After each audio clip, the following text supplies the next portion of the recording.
Hello and welcome to the second edition of your weekly lick. I hope you enjoyed last week's lesson and had fun practicing.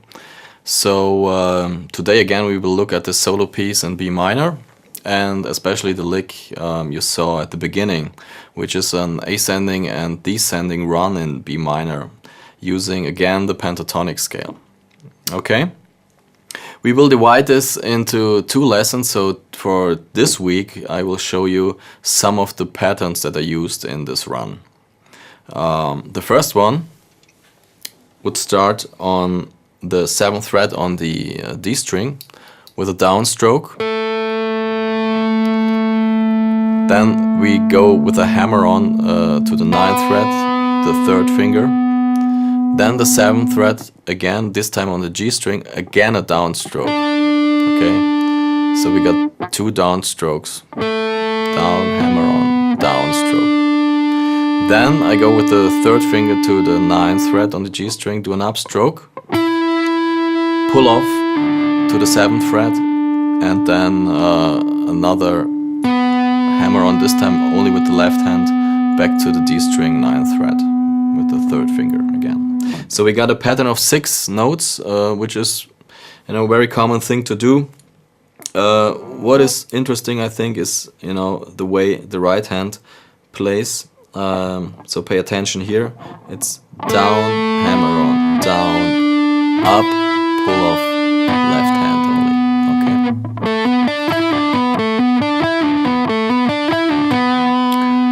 Okay. The way why I would recommend to play it this way is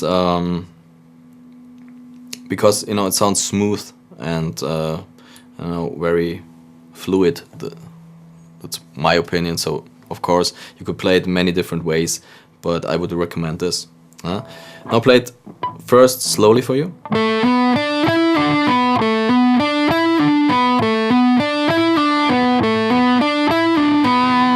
And up to speed.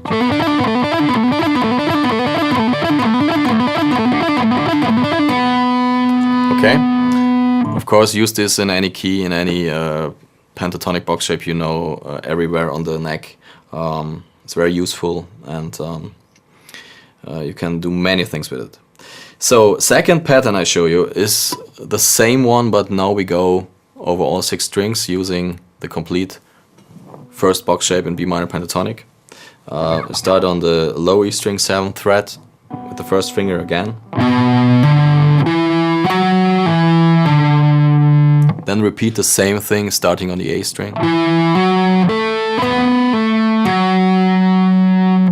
Repeating the same thing starting on the D string. Repeating the same thing starting on the G string.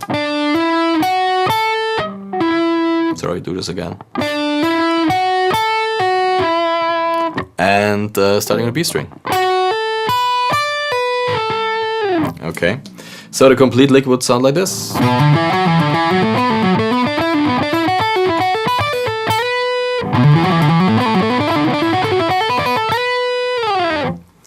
Okay, so now a variation of this pattern. We go back to the same position we did the first pattern. Start on the 7th fret on the D string. And after we played the first pattern, now we add 4 notes, which are the last 4 notes of our first pattern. So we leave out the first 2 and repeat on the G string the downstroke on the 7th fret, the upstroke on the 9th fret, the pull off, and then the hammer on with the left hand to the 9th fret of the D string. So if you play this both together, sound like this.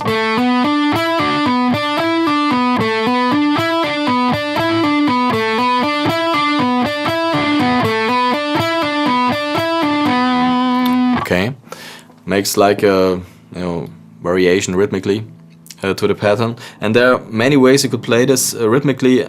2 ways I would recommend is you play the first 6 notes as a 16th note triplet, and the remaining 4 notes as normal 16th notes. This would sound like this.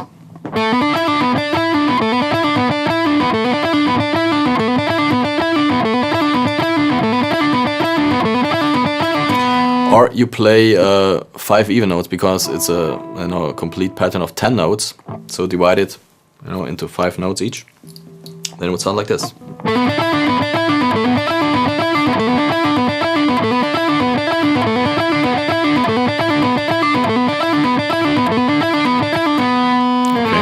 Of course, there are much more ways, but this is 2 of them.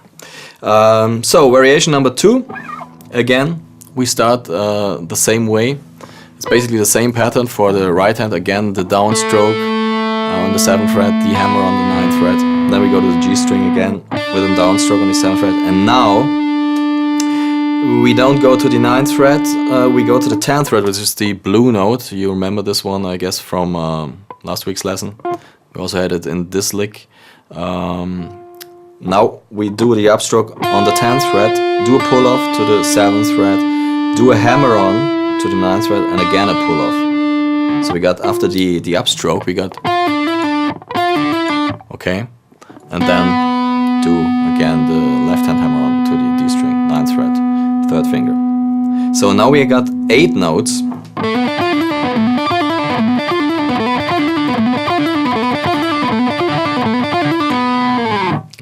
So now you can, change between all these patterns, mix them together any way you want. This is what happens in this run you saw at the beginning, and next week you will get an idea how to put all these patterns together for one, complete lick.